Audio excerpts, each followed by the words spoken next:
वृंदावन प्रेम भक्ति और दिव्य लीलाओं की पावन भूमि, जहाँ हर पेड़, हर नदी और हर जीव केवल श्री कृष्ण का नाम से जीवंत हो उठता है। लेकिन आज इस शांत वन की ओर बढ़ रहा था एक भयानक संकट, एक ऐसा दानव जो छल से कान्हा को हानि पहुंचाना चाहता था।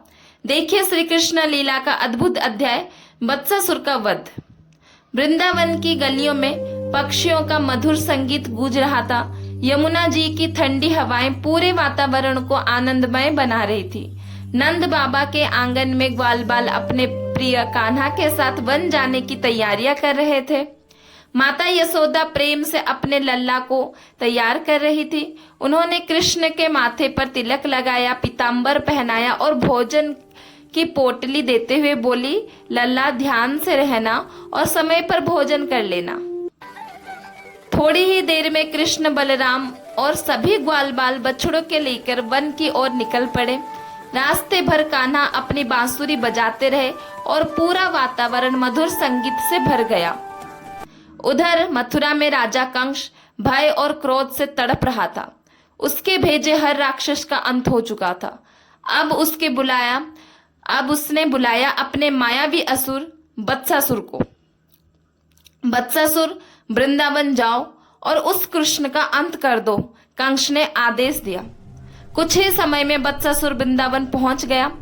उसने दूर से कृष्ण और ग्वाल बालों को खेलते हुए देखा, लेकिन सीधे हमला करना आसान नहीं था।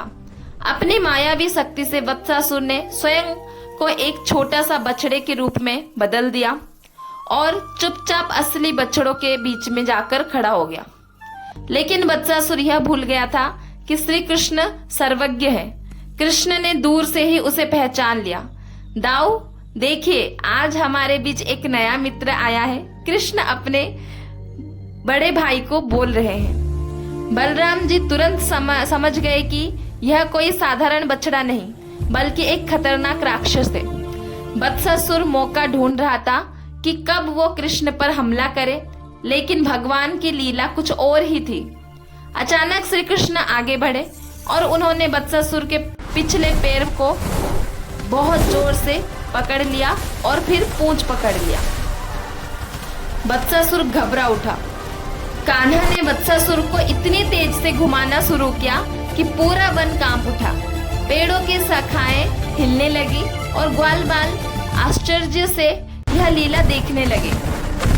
फिर श्री कृष्ण ने पूरी शक्ति से बत्सासुर को एक विशाल वृक्ष के ऊपर फेंक दिया। जोरदार धमाके के साथ उसका अंत हो गया। क्षण भर में उसका असली राक्षसी रूप सबके सामने प्रकट हो गया। बत्सासुर के वध के बाद पूरा आकाश दिव्य प्रकाश से भर उठा। देवताओं ने प्रसन्न होकर पुष्प वर्षा करी। जय श्री कृष्ण बोलने लगे सभी लोग। सभी ग्वाल बाल खुशी से झूम उठे। वह अपने प्रिय कान्हा की वीरता देखकर आनंदित हो गए। हमारा कान्हा सबसे शक्तिशाली है, यह मानने लगे। शाम होते ही सभी ग्वाल बालों के साथ, बछड़ों के साथ कान्हा गोकुल लौट आए। जब माता यशोदा ने बत्सासुर वध की कथा सुनी तो उन्होंने तुरंत कृष्ण को गले लगा लिया और बोला, लल्ला तुम्हें कुछ हुआ तो नहीं है? लेकिन कंस अभी शांत नहीं बैठा था। अब वो भेजने वाला था एक और भयानक राक्षस, बकासुर। क्या होगा जब विशाल बगुले के रूप में आएगा यह दानव? देखिए अगले एपिसोड में बकासुर वध।